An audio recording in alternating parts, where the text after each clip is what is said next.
Assalamualaikum warahmatullahi wabarakatuh. Hai teman-teman, kali ini saya akan membahas materi tentang kependudukan dan lingkungan hidup serta pencemaran lingkungan. Disusun untuk memenuhi tugas pada mata kuliah ilmu lingkungan yang diampu oleh Bapak Ilyas H. Husain SPD MPD. Ikutin terus ya. Materi yang pertama, pertumbuhan penduduk dan dampaknya terhadap lingkungan. Pertambahan penduduk yang tidak terkendali adalah merupakan ancaman dari lingkungan. Dampak pertumbuhan tersebut diantaranya, yang pertama adanya perpindahan penduduk dari desa ke kota, sehingga penduduk kota bertambah dan menjadi padat. Yang kedua, kepadatan penduduk kota akan mengakibatkan masalah tekanan terhadap sanitasi, masalah pelayanan sosial, penyediaan lapangan pekerja, atau makin tingginya pengangguran di perkotaan. Dan yang ketiga, meningkatnya jumlah penduduk secara otomatis, kebutuhan akan sandang, pangan, dan papan akan meningkat. Selanjutnya, interaksi antara pertumbuhan penduduk dengan lingkungan hidup. Ada 3 poin. Yang pertama, meningkatnya pemakaian sumber daya alam untuk menghasilkan bahan-bahan pangan, obat-obatan, dan bahan baku industri. Yang kedua, meningkatnya pemakaian ruang untuk pemukiman dan prasarana kehidupan. Dan yang ketiga, meningkatnya beban pencemaran terhadap lingkungan hidup.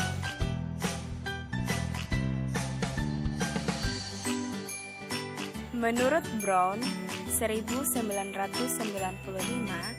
ia mengidentifikasikan 11 dimensi permasalahan lingkungan yang semuanya menekankan dan bertalian dengan pertumbuhan penduduk cepat dan tanpa hentinya, yaitu pencemaran lingkungan, perubahan iklim, pengerusakan hutan, urbanisasi, penurunan pendapatan, pengangguran, perumahan, kelaparan, kekurangan air bersih, keterbatasan pelayanan kesehatan, serta krisis energi sumber daya alam dan politik.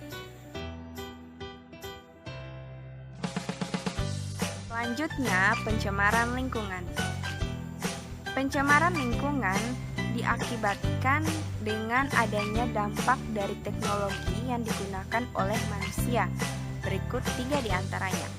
Yang pertama, mutasi gen manusia yang terselubung. Dengan penggunaan teknik radiasi serta penggunaan bahan kimia yang bersifat mutagenik, yang akibatnya telah terjadi peningkatan mutasi gen manusia yang menyebar, di antaranya populasi manusia meningkat secara terselubung, sehingga mengakibatkan semakin merosotnya daya tahan generasi manusia secara alami.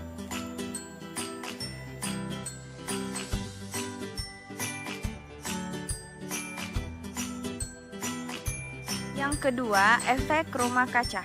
Makin meningkatnya lapisan gas terutama karbon dioksida yang menyeliputi bumi, gas yang berasal dari berbagai kegiatan manusia terutama dalam penggunaan energi fosil seperti minyak, batu bara, dan gas. Akibatnya terjadi kenaikan suhu bumi dan berubah iklim secara umum.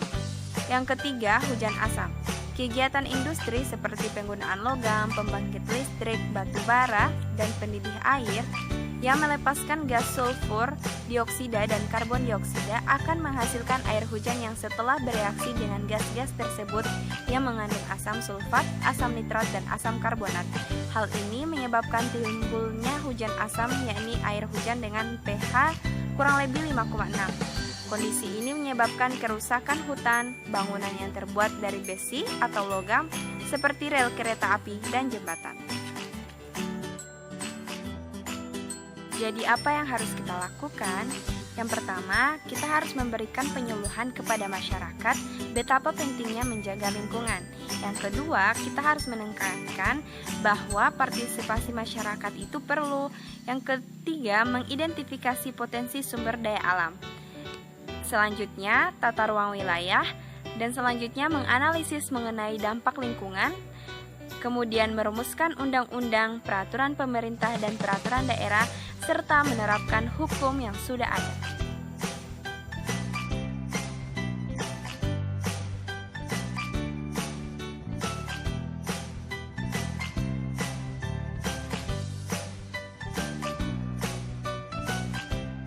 Terima kasih, semoga kita bisa menjadi sumber daya manusia yang dapat diandalkan dalam pengelolaan sumber daya alam dan lingkungan.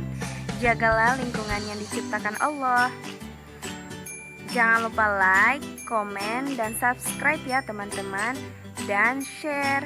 Semoga informasi ini bisa bermanfaat untuk kita semua. Wassalamualaikum warahmatullahi wabarakatuh.